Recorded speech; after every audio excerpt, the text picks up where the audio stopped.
Bonjour à chacun et chacune, que le Seigneur vous bénisse en cette journée et vous fortifie, que nous puissions contempler ses merveilles et ses desseins, ses plans en notre faveur. Je lis ceci dans le psaume 40, verset 5 ou 6. Vous verrez que suivant notre traduction, il y a un décalage entre les versets, d'un verset. Donc c'est le verset 5 ou le verset 6. Voilà, le texte nous dit « Éternel, mon Dieu, tu as multiplié tes merveilles et tes plans en notre faveur. Personne n'est comparable à toi. Je voudrais les raconter et les proclamer, mais leur nombre est trop grand pour en faire le compte. » L'adoration devant les merveilles et les desseins, les plans de Dieu en notre faveur. Nous avons vu hier que ce psaume 40, notamment des versets 7 à 9, je reviens encore sur cette idée, veiller au décalage qui existe entre les versions, mais ces versets sont cités dans l'Épître aux Hébreux. Ce que David dit dans ce psaume, « Tu ne désires ni sacrifice, ni offrande, mais tu m'as ouvert les oreilles. Tu ne demandes ni holocauste, ni sacrifice pour le péché. Alors j'ai dit, me voici, je viens, dans le rouleau du livre, il est écrit à mon sujet, pour faire ta volonté, mon Dieu. » En fait, ce que David dit dans ce psaume, c'est en fait Christ, le Fils, qui le dit. C'est ce que l'auteur de l'Épître aux Hébreux nous raconte, nous dévoile. C'est Christ, Jésus, qui accomplit ces paroles.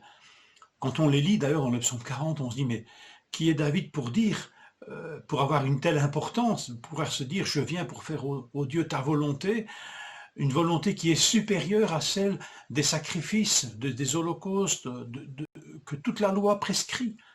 Qui serait ce David pour prétendre, lui, venir d'une manière extraordinaire afin de faire cette volonté divine qui supplante tout ce qui a été dit jusqu'alors dans la parole de Dieu? C'est le mystère de cette parole. Et on a déjà eu le voile qui s'est levé quand Pierre nous dit que c'était en fait l'Esprit de Christ qui d'avance déjà attestait les souffrances de Christ et qui a parlé au travers de ces hommes. Dans ce psaume, David est remis à sa place, entre guillemets, où il se remet à sa place. Lui, c'est un homme pécheur dans ce psaume qui attend le secours de Dieu avec confiance. Verset 12 ou 13. Oui, des maux sans nombre m'environnent, je subis les conséquences de mes fautes, et je n'en supporte pas la vue. Elles sont plus nombreuses que les cheveux de ma tête, et mon courage m'abandonne. Voilà l'état de David.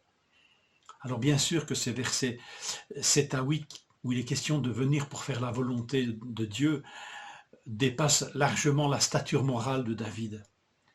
Mais quand même, on peut s'arrêter à un point. Je subis les conséquences de mes fautes, dit David.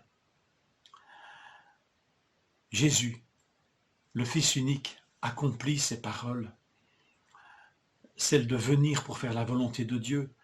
Mais en venant, nous ne pouvons pas non plus ignorer, et l'Épître aux Hébreux nous le dit aussi, que c'est pour porter nos péchés qu'il est venu, en son corps. Alors, je lis ceci dans 2 Corinthiens 5, 21. Celui qui était innocent de tout péché, Dieu l'a condamné comme un pécheur à notre place, pour que dans l'union avec Christ, nous soyons justes aux yeux de Dieu. Des traductions comme la Seconde et d'autres traduisent celui qui était innocent, qui était sans péché. Dieu l'a fait pécher pour nous, l'a fait devenir péché pour nous.